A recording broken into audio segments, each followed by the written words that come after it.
लीजिए सुनिए। सूर्यकांत त्रिपाठी निराला के लिखे उपन्यास महाराणा प्रताप का 10वां परिच्छेद पश्चाताप, मेरी यानी समीर गोस्वामी की आवाज में। भाग्य की अकरुण कुटिल गति पर विचार करते हुए घोड़े पर सवार निसंग महाराणा प्रताप चले आ रहे थे।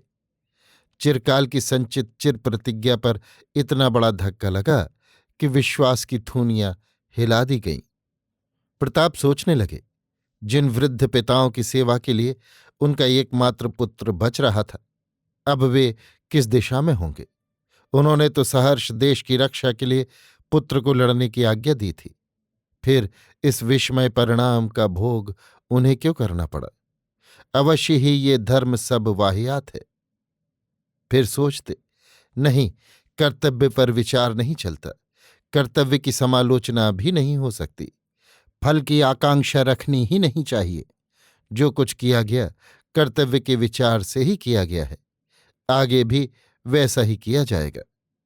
प्रताप अनेक प्रकार के वाकजाल में भूत और वर्तमान की समालोचना में फंसते फंसाते चले जा रहे थे। संध्या की अंतिम किरण पड़ रही थी।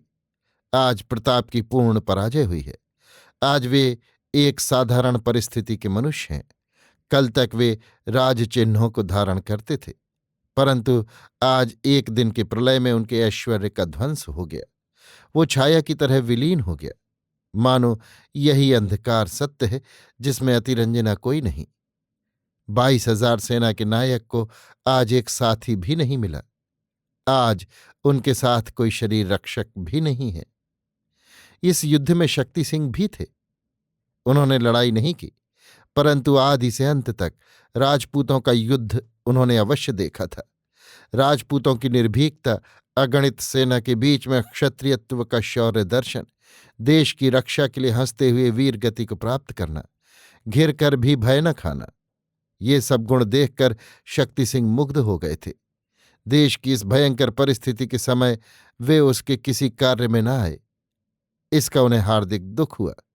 उनका विरोध भाव दूर हो गया, बल्कि जिस समय झालामान्ना को प्रताप की रक्षा करते, राज चिन्हों को अपने ऊपर धारण करते देखा, लड़ते हुए अपने प्राणों का विसर्जन कर महाराणा के प्राणों को खरीदते देखा, उस समय शक्ति सिंह दूसरे ही शक्ति सिंह हो रहे थे। महाराणा की रक्षा के लिए देश के सब वीरों को उन्होंने रणक्षेत्र में प्रत्यक्ष देखा। केवल वही न थे जिन्हें देश के बालक वृद्ध युवा एक ही प्रकार से भक्ति करते हैं, उनका विरोध करके उन्होंने अच्छा नहीं किया। उन्हें दृढ़ विश्वास हो गया। उनकी दृष्टि महाराणा पर ही लगी। जब राजपूतों का विनाश हो चुका, बची हुई सेना को युद्ध बंद कर आत्मरक्षा करने की आज्ञा दी गई, तब भी उनकी दृष्टि प्रताप पर लगी हुई थी। जब चेतक पर महाराणा निसंग एक ओर को चल दिए, उस समय भी उन्होंने महाराणा को देखा। इसके पश्चात मुगल सरदारों में भी युद्ध की चर्चा होने लगी। हल्दी घाटी के भयानक समर में पराजित होने पर भी शत्रुदल प्रताप की शूरता की प्रशंसा करने लगा। उनके प्रधान प्रधान शत्रुओं ने स्वीकार किया कि इतना बड़ा वीर उन्होंने कभी नहीं देखा। शत्रुओं के मुख से भी प्रशंसा वाक्य निकलने लगे।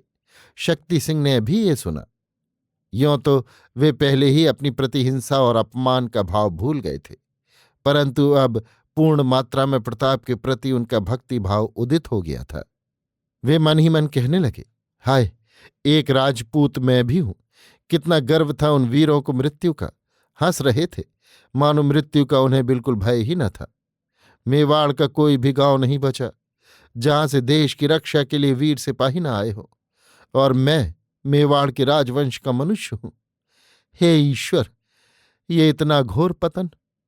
जहां और लोगों ने अपने प्राण देकर प्रताप की रक्षा की, वहां बगल में रहकर भी मैं उनके लिए लड़ न सका, और मैं प्रताप का भाई हूं। लेकिन बस, जो होना था हो चुका। अब मैं फिर इस रेगिस्तान से गंगा की निर्मल धारा बहाऊंगा। हे ईश्वर, मेरा उद्धार करो, मेरी आत्मा को शक्ति दो, स्वतंत्रता दो, देश के लिए मरना सिखलाओ। शक्ति सिंह बच्चों की तरह रोने लगे। पूर्व की स्मृतियों ने जोर मारा। पवित्र रक्त ने अपना प्रभाव दिखलाया। शक्ति सिंह के हृदय से विद्वेष बिल्कुल दूर हो गया। इस समर भूमि में देश के लिए वे कुछ न कर सके थे, बल्कि देश की स्वतंत्रता का हरण करने के लिए ही आए हुए थे। ईश्वर से रोते हुए उन्होंने प्रार्थना की। ईश्वर ने तत्काल उनका मनोरथ पूरा किया। जब सिपाहियों को युद्ध बंद कर प्राण बचाने की आज्ञा दे महाराज ने पहाड़ की राह ली। उस समय उनकी दृष्टि बचाकर उनके प्राण लेने के लिए 2 मुगल सिपाही उनके पीछे लगे। एकाएक शक्ति सिंह की प्रार्थना मंजूर करने के लिए ईश्वर ने उन्हें मौका दिया। उन मुगल सिपाहियों पर इनकी दृष्टि पड़ गई। हृदय क्षुब्ध हो उठा। भाई के प्रति सहस्त्रधारों में भक्ति का सोता फूट निकला। वे स्थिर न रह सके। उन्होंने भी घोड़ा बढ़ाया और वैसे ही फिरकर उन सिपाहियों का पीछा किया। मन ही मन शक्ति सिंह ने ईश्वर को धन्यवाद दिया। हृदय में एक प्रकार की घृणा मुगलों के प्रति पैदा हुई। कहने लगे, युद्ध समाप्त होने के बाद राजपूत शत्रु पर कभी वार नहीं करते, मौका पाने पर भी उसे छोड़ देते हैं। परंतु ये कितनी बड़ी नीचता है कि संध्या के समय भी इन राक्षसों के हृदय में पैशाची प्रवृत्ति का अंत नहीं हुआ। आज इन राक्षसों को इन्हीं की शिक्षा देनी है, इन्हीं के अस्त्र से इनका अंत करना है। अन्यथा मैं भी तो राजपूत हूं। संध्या के समय इनके प्राण मैं अवश्य ही न लेता। प्रताप, तुम मेवाड़ के सूर्य हो। आज मेघों के प्रभाव से तुम्हारी किरण कुछ काल के लिए ढक जरूर गई है, परंतु वो चिरंतन, अमर, स्वर्गीय और आवश्यक अनावश्यक मेघों का अंत एक दिन अवश्य होगा।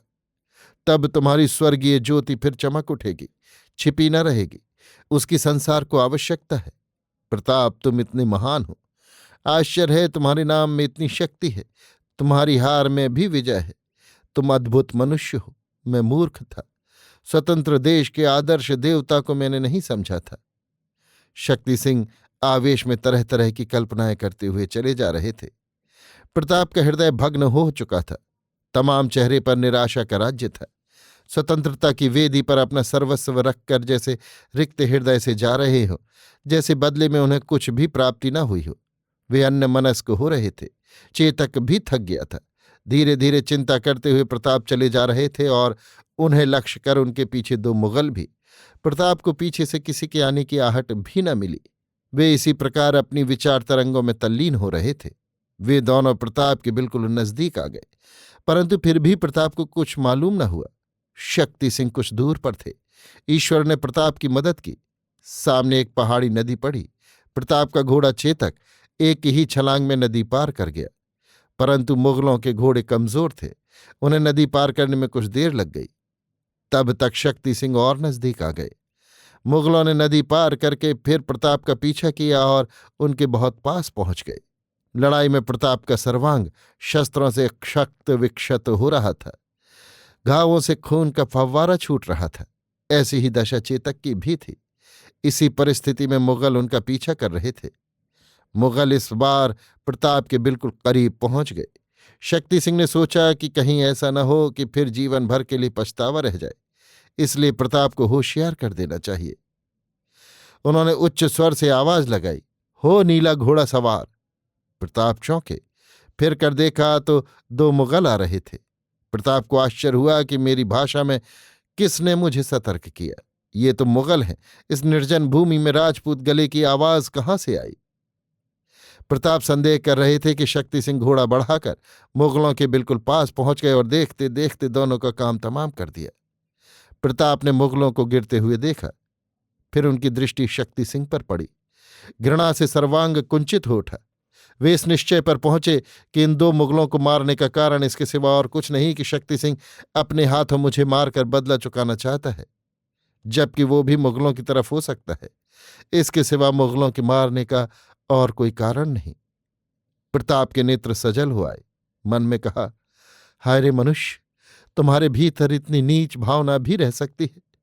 मुझे हर तरह से पिसा हुआ, हृत सर्वस्व, परिश्रांत और विक्षत शरीर देखकर बदले के लिए इससे अच्छा अवसर शक्ति सिंह को नहीं सूझा।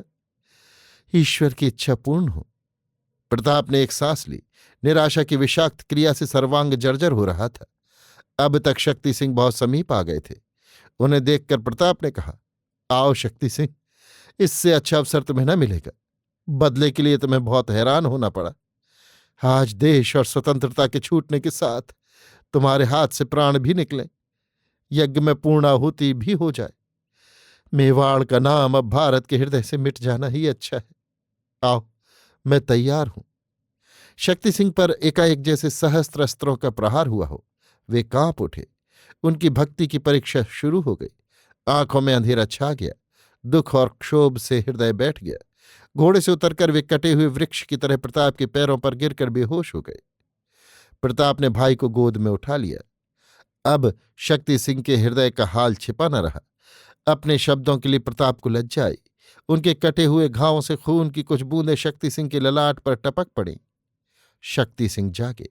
नेत्रों से आंसुओं की अनर्गल धारा बह चली। मुख से एक शब्द भी न निकला। एक दृष्टि से प्रताप को देखते रहे। भक्ति, करुणा और प्रार्थना से मिली हुई उस दृष्टि का अर्थ प्रताप समझ गए। दुख और निराशा के स्वर से प्रताप ने कहा, भाई, अब कुछ नहीं रहा।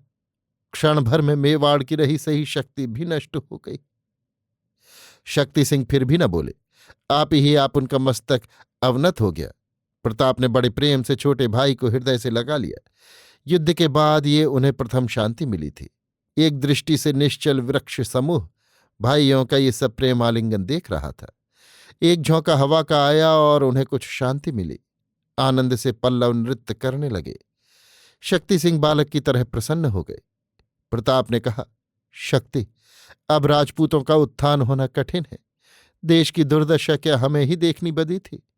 पराजय के पश्चात अब दुर्बल प्रजा पर यवनों का न जाने कितना कठोर अत्याचार होगा। विधाता की यही इच्छा थी, नहीं तो हम हारते ही क्यों? प्रताप की आंखें भर आईं। सर्वांग से रुधिर की धारा बह चली। शक्ति सिंह ने कहा, भैया, आप क्या कहते हैं? इस संग्राम में आपकी विजय हुई है। बल्कि विजय से भी बढ़कर कोई शक्ति मनुष्य के हृदय को पराजित करने वाली है तो आपने उसी शक्ति को प्राप्त किया है।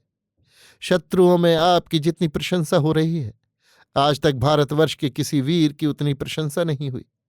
सेनापति से लेकर साधारण सिपाही भी ये स्वीकार करते हैं कि इतना बड़ा वीर हिंदुस्तान में नहीं है जिसे मरने का बिल्कुल खौफ न हो। भैया, तुमने अपने शत्रुओं के हृदय में घर कर लिया है और मुझ जैसे अधम क्रूर मन पर भी अपनी महत्ता का प्रभाव डालकर रास्ते पर ले आए हो। इस युद्ध में आपकी विजय हुई है। हर्षातिरेक से प्रताप के घावों से फिर खून का फव्वारा छूटा। प्रताप ने कहा, शक्ति सिंह, हमारा हृदय दुर्बल हो गया था। हम समझते थे कि सत्य का बल समय पर काम नहीं देता। तुम्हारे शब्दों से हमारी दुर्बलता जाती रही। हम अपनी प्रतिज्ञा पर अटल रहेंगे। ईश्वर, तुम्हारी इच्छा विचित्र है। भैया, आप अपने व्रत पर डटे रहिए। आपके जीवन से देश भर में जीवन का संचार होगा। आपका आदर्श देश के उत्थान का सहायक होगा। इस समय आप ही हिंदुओं के मुकुटमणि और मुसलमानों की सत्ता का तिरस्कार करने वाले हैं। आपके विचलित हो जाने पर देश और धर्म की मर्यादा जाती रहेगी। अब अधिक देर यहां ठहरना मेरे लिए अनुचित है। सलीम को संदेह होगा। उससे मिलकर मैं शीघ्र ही आपकी सेवा के लिए हाजिर हूंगा। शक्ति सिंह के इन शब्दों को सुनकर प्रताप ने उन्हें जाने की आज्ञा दी।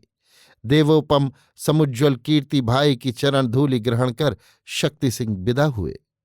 प्रताप की तरह चेतक का शरीर भी क्षत विक्षत हो रहा था। जगह जगह अस्त्रों के गहरे घाव थे और उनसे अविराम रुधिर की धारा बह रही थी। अपने शरीर की पीड़ा से अधिक दुख चेतक के घावों का था। अपने मित्र और शरीर रक्षकों में चेतक को प्रताप सबसे बढ़कर समझते थे। वो भी वैसा ही होशियार था। अपने मालिक के मनोभावों को तत्काल समझ लेता था। इसकी पीठ पर जब तक प्रताप थे, उन पर कभी संकट नहीं आया। वो अपने समय का एक सर्वश्रेष्ठ शिक्षित अश्व था। चेतक की अवस्था क्रमशः खराब होती गई। रुधिर बंद न हुआ। अपनी अंतिम घड़ी समझकर अनिमेष दृष्टि से वो अपने मालिक को देखने लगा। प्रताप भी समझ गए कि उसे असह्य कष्ट हो रहा है। चेतक की आंखों से आंसुओं की धारा बह चली। एक शब्द करके उसने प्राण छोड़ दिए। पहले प्रताप को ये मालूम न था कि चेतक का ये अंतिम समय है। उसकी मृत्यु हो जाने पर उसकी अनिमेष दृष्टि का अर्थ उनकी समझ में आया।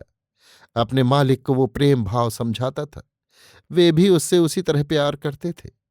उनको बचाकर किसी निर्विघ्न जगह पर लाने के लिए ही अब तक वो मृत्यु से लड़ रहा था।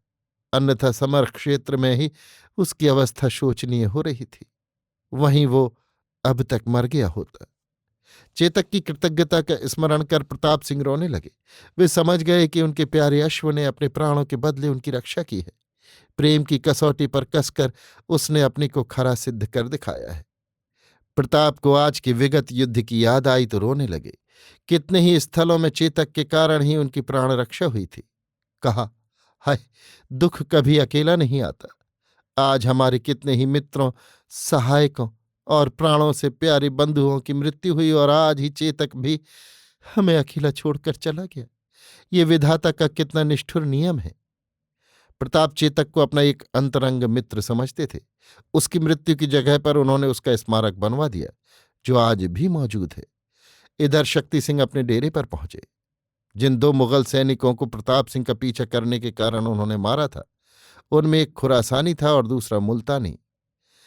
प्रताप को प्रणाम कर खुरासानी के घोड़े पर चढ़ मुगल कैंप में आए। इससे लोगों को संदेह हुआ। सेनापति ने उनसे इसका कारण पूछा। शक्ति सिंह ने सच सच बयान दिए। उन्होंने कहा कि युद्ध हो जाने पर शत्रु पर वार करना धर्म नहीं है। दूसरे, हम राजपूत हैं। हम अगर किसी को इस तरह का पातक करते हुए देखते हैं तो हमें भी पाप लगता है। जब इन दोनों खुरासानी और मुल्तानी ने प्रताप का पीछा किया, तब हमारे लिए प्रताप की रक्षा करना धर्म में दाखिल था। यही कारण है कि मैंने खुरासानी और मुल्तानी को मार डाला। शक्ति सिंह को इस सत्य भाषण से कोई कठोर दंड नहीं मिला। उन्हें केवल मुगल सैन्य से निकल जाने के लिए कहा गया। इससे शक्ति सिंह बहुत प्रसन्न हुए। वे यही चाहते भी थे। जब मुगलों के साथ से अलग होकर वे चले, तब एकाएक याद आई कि खाली हाथ राजा के दर्शन ठीक नहीं। रास्ते में भाई नसोर का किला पड़ता था। अपनी 5,000 सेना के साथ उस किले पर उन्होंने आक्रमण कर दिया और विजय प्राप्त की। उस किले पर अपना अधिकार प्राप्त कर प्रताप के पास गए और वो किला प्रताप की नजर किया। शक्ति सिंह की इस अपूर्व भेंट से प्रताप मुस्कुरा दिए और वो दुर्ग उन्हें ही रहने के लिए दे दिया। उसी समय से वो दुर्ग शक्तावतों का वास स्थान हुआ। प्रताप की माता का शक्ति सिंह पर प्यार अधिक था, क्योंकि शक्ति सिंह छोटे थे। इसलिए वे शक्ति सिंह के साथ उसी दुर्ग में रहने लगी।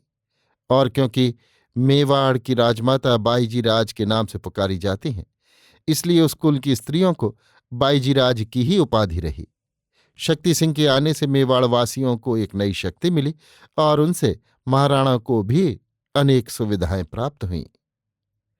अभी आप सुन रहे थे सूर्यकांत त्रिपाठी निराला के लिखे उपन्यास महाराणा प्रताप का 10वां परिच्छेद पश्चाताप, मेरी यानी समीर गोस्वामी की आवाज में।